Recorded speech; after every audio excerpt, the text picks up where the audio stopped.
सध्या डेंग्यूची परिस्थिती आपल्या शहरामध्ये काय आहे आणि किती जणांवरती कारवाई करण्यात आली? पिंपरी चिंचवड महानगरपालिकेच्या आरोग्य विभागामार्फत क्षेत्रनिहाय जे पथके आहेत त्या पथकाच्या माध्यमातून आपण तपासणी करतो।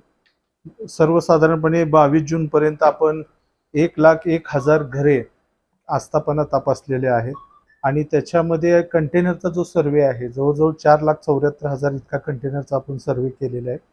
त्याच्यामध्ये डास आढळलेले जी आपल्याला ठिकाणी आहे, डासांच्या आळ्या आढळल्या ती जवळजवळ 1454 आहेत।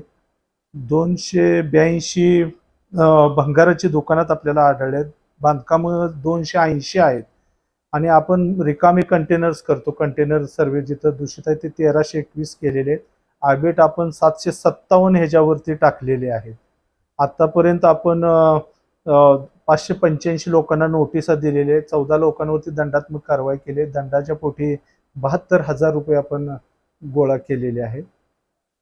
माझी पिंपरी चिंचवड शहरातील सर्व नागरिकांना विनंती आहे की आपण आपल्या परिसरामध्ये डेंग्यूच्या डासाची उत्पत्ती होऊ नये याकरता आपल्या परिसरातील जे कंटेनर्स आहेत जिथं आपण पाणी साठवून ठेवतो ते तपासावेत, जेणेकरून उद्या डेंग्यूचा प्रादुर्भाव होणार नाही आणि आपल्या या प्रयत्नामुळे आपल्याला डेंग्यू निर्मूलन करण्यामध्ये, डेंग्यूशी लढा देण्यामध्ये आपण यशस्वी होऊ। नवनवीन बातम्या बघण्यासाठी आमच्या चॅनलला सबस्क्राईब करायला विसरू नका।